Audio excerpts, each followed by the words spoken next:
Long ago, in the ancient lands of Israel, there lived a wise and powerful king named Solomon. He was the son of King David, a great ruler who had united the tribes of Israel and made Jerusalem its capital.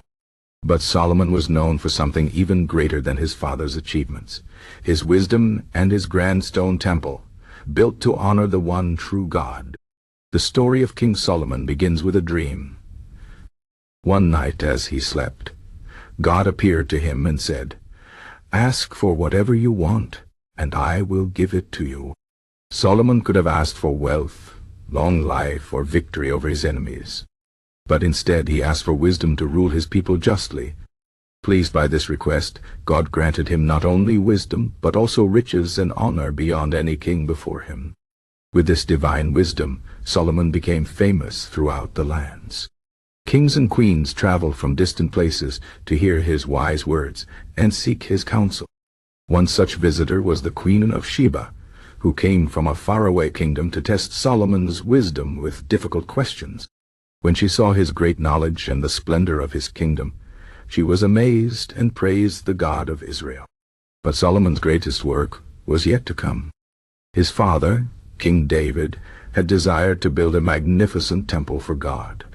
But God told him that it would be his son who would complete this sacred task. And so, when Solomon became king, he gathered the finest craftsmen, the strongest laborers, and the most precious materials to begin the construction of the temple. For 7 years, thousands of workers toiled under Solomon's command. They cut massive stones from the quarries and shaped them with perfect precision. The walls of the temple were built without the sound of hammers, for the stones were prepared so well that they fit together perfectly.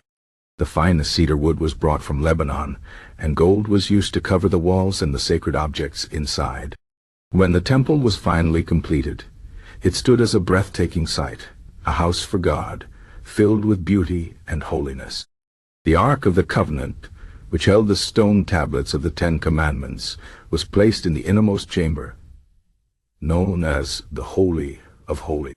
As the priests carried the ark into the temple, a thick cloud filled the space, a sign of God's presence.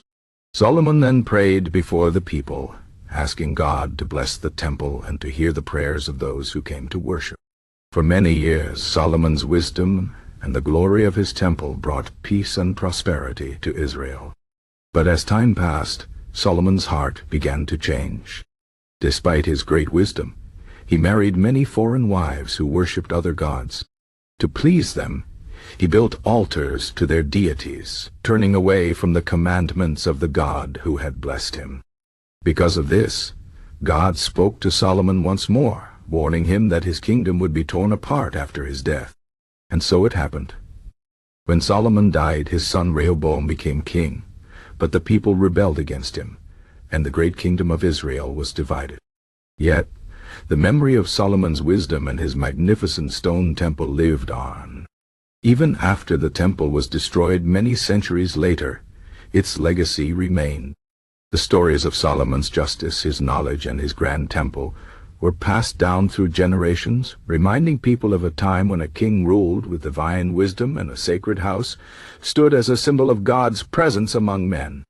And so, the tale of King Solomon and his stone temple endures. A story of wisdom gained and lost, of glory built and faded, but above all, a story of faith and the consequences of turning away from it. The stones may have crumbled, but the lessons remain, carved not just in rock, but in the hearts of those who hear his story.